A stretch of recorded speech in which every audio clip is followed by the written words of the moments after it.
नमस्कार दोस्तों, मेरा नाम है मनीष कुमार सिंह और 4 पीएम महाराष्ट्र पे आपका स्वागत है।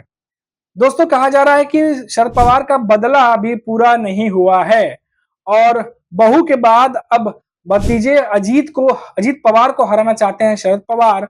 और साथ ही साथ जो महाराष्ट्र के उप मुख्यमंत्री हैं देवेंद्र फडणवीस, उन पर भी उनकी नजर है।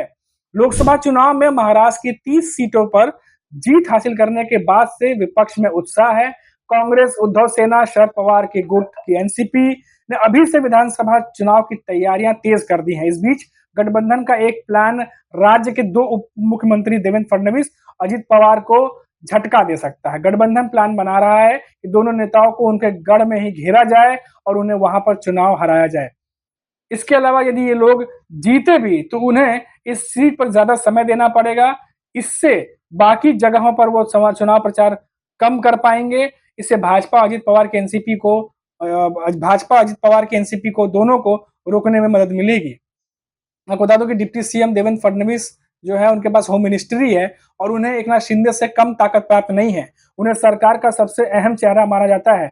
ऐसे में उन्हें हराने पर कांग्रेस समेत सभी विपक्षी दलों का जोर है। वो नागपुर की दक्षिण पश्चिम विधानसभा सीट से चुनाव लड़ते रहे हैं। यह नागपुर लोकसभा सीट के तहत आती है जिससे नितिन गडकरी सांसद हैं। कांग्रेस को यहाँ इसलिए उम्मीद है क्योंकि नितिन गडकरी की जीत का अंतर उसने कम किया है। ऐसे में कांग्रेस को लगता है कि यदि सही रणनीति से घेराव किया जाए तो देवेंद्र फडणवीस की सीट पर बड़ा उलटफेर जो है वो किया जा सकता है। अब नितिन गडकरी की जीत का अंतर कम होने से देवेंद्र फडणवीस को कैसे और क्या खतरा हो सकता है?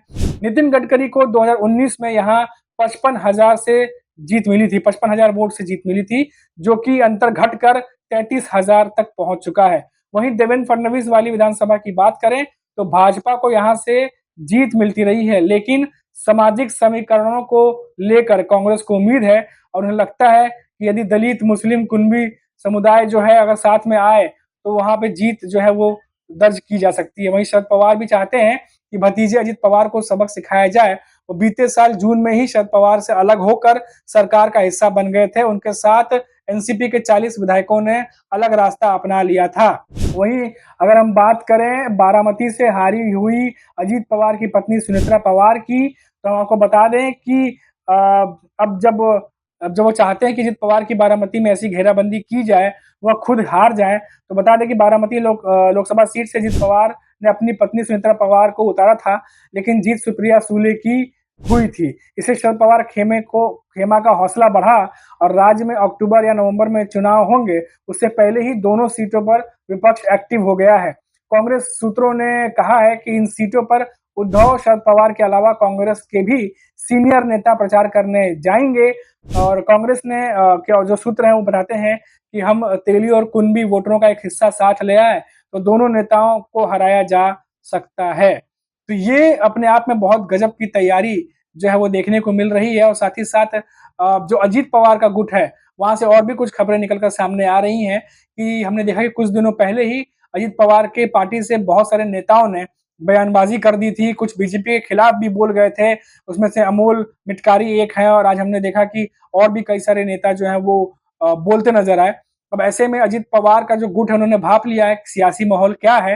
अब पार्टी के प्रवक्ताओं के लिए एक अहम निर्देश जो है वो जारी कर दिया गया। वो अहम निर्देश क्या है कि जो महाराष्ट्र विधानसभा चुनाव नजदीक है, सभी जानते हैं, और ऐसे में सियासी हलचल तेज होना लाजमी है। इस बीच अजित पवार के नेतृत्व वाली राष्ट्रवादी कांग्रेस ने गुरुवार को ही अपने पार्टी के प्रवक्ताओं को, यानी 27 जून की मैं बात कर रहा हूं, कि ऐसी टिप्पणी करने से परहेज करने को कहा है जिससे सहयोगियों के बीच कलह हो सकती है। एनसीपी की महाराष्ट्र यूनिट के प्रमुख जो है सुनील तटकरे ने इस संबंध में नोटिस भी जारी कर दिया है। महाराष्ट्र में अजीत गुट की एनसीपी सत्तारूढ़ गठबंधन महायुति का हिस्सा है। इसमें मुख्यमंत्री एकनाथ शिंदे के नेतृत्व वाली शिवसेना के साथ ही बीजेपी भी शामिल है। एनसीपी की महाराष्ट्र इकाई के प्रमुख सुनील तटकरे द्वारा जारी नोटिस में कहा गया है कि प्रवक्ताओं को मीडिया में टिप्पणी करने से पहले नेतृत्व के साथ नीतिगत निर्णयों पर चर्चा करनी चाहिए, या किसी भी तरह की टिप्पणी से कि क्या उससे फायदा होगा या नुकसान, इस बारे में कम से कम जो पार्टी के बड़े नेता हैं, जो सीनियर नेता, उनसे चर्चा करनी चाहिए।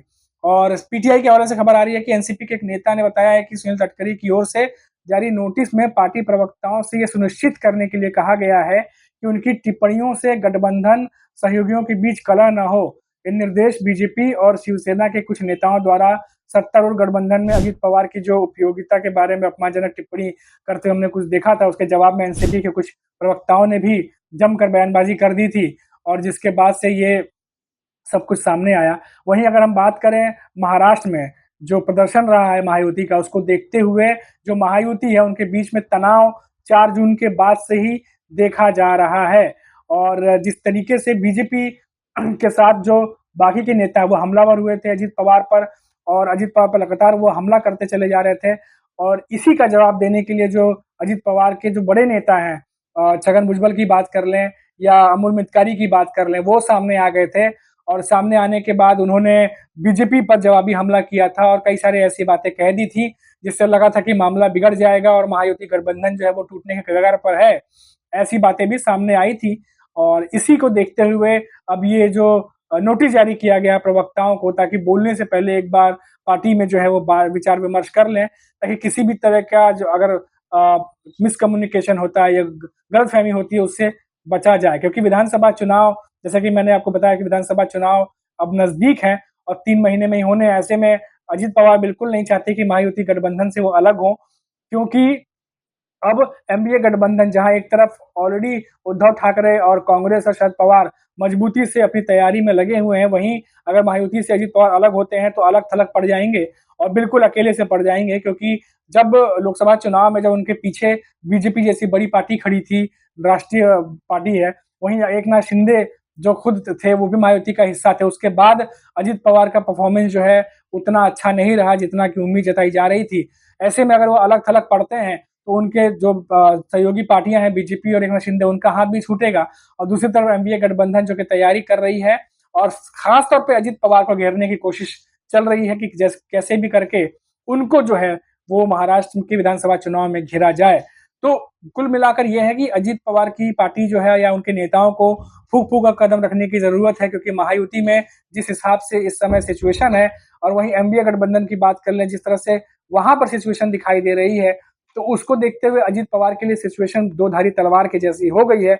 अगर फूक फूक के कदम नहीं रखेंगे तो कुछ भी यहाँ से गड़बड़ हो सकती है और इसीलिए ये जो नोटिस की बात हमने बताई कि किस तरीके से सुनील तटकरे ने एनसीपी के अंदर अपने नेताओं को जो नोटिस जारी किया है और बताया है कि अब कुछ भी बोलने से पहले एक बार विचार विमर्श करिएगा, ताकि इस तरह के बयान से जो महायुति है उसके गठबंधन पर या सहयोगी दलों के बीच में कोई फूट ना पड़ जाए। ये सब विधानसभा चुनाव को देखते हुए किया जा रहा है, फिलहाल अभी तो ऐसा लग रहा है। तो दोस्तों अभी के लिए इतना ही, फिर लौटेंगे तो बात करेंगे महाराष्ट्र से किसी बड़ी खबर पर। तब तक के लिए मुझे इजाजत दीजिए। नमस्कार।